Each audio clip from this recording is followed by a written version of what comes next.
Hello to all you beautiful people at the internet. Welcome to another cat profile, and this time we are looking at Stephanie.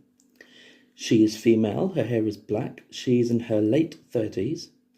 Before the apocalypse, she was a radio operator and engineer, and it was the same job after the apocalypse as well. So before the apocalypse, not much is known, but she likely had a job associated with technology or engineering. And then after the apocalypse, at some point, she joined the Commonwealth and became a radio operator in Ohio. In the volume Call to Arms, Stephanie had been working on a radio for months and was quite surprised to hear someone finally respond. The man introduced his name as Eugene, and Stephanie quickly laid some ground rules, stating that she will only talk to Eugene and no one else. They begin to talk to each other daily as they attempt to build trust between each other. Eugene tells her about the Whisperer conflict and the upcoming war. He tells her how Alpha marked the border and that she killed Rosita, his wife. Stephanie is shocked and offers her condolences, and out of sympathy, trust and courtesy, she tells him her name. In the volume The Whisperer War, still struggling to say Whisperer, Stephanie and Eugene continue to talk. Eugene tells her that Alexandria is preparing for war.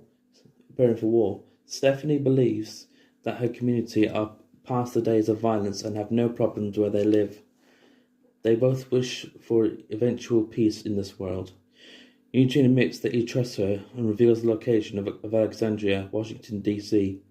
Stephanie, who still doesn't fully trust Eugene yet, reluctantly says that she and her group are in Ohio, then warns them that they better not be evil. I felt like that was a cringy line. They could have done something better than that. In the volume A Certain Doom, Stephanie is heard through the radio asking if Eugene is still there, but a stranger answers much to her surprise.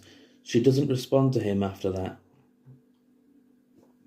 In the volume Lines We Cross, Stephanie and Eugene make contact again. At first she is mad because a random man answered her, breaking their agreement. Eugene apologizes but says that the man told Alexandria's leader, Rick, about the radio and now he wants to talk with her. Stephanie reluctantly agrees to talk to Rick. They discuss forming routes to each other's communities and maybe meeting up at a place nearby to discuss trade. After talking to him for a while, they come to an agreement for both communities to meet at a train yard near her community. In the volume New World Order, due to her status, Stephanie is not allowed to meet Eugene at the agreed place. Instead, Lance and a group of soldiers accompanying him were sent to meet up with the group. As Eugene and company are led into the Commonwealth, Stephanie spots Eugene and attempts to speak with him, but is stopped by Lance. He doesn't allow her or Eugene to speak to each other. After Eugene's group is cleared to stay in the Commonwealth, Stephanie is allowed to talk to them. She tells them more about the Commonwealth and continues to build a relationship with Eugene.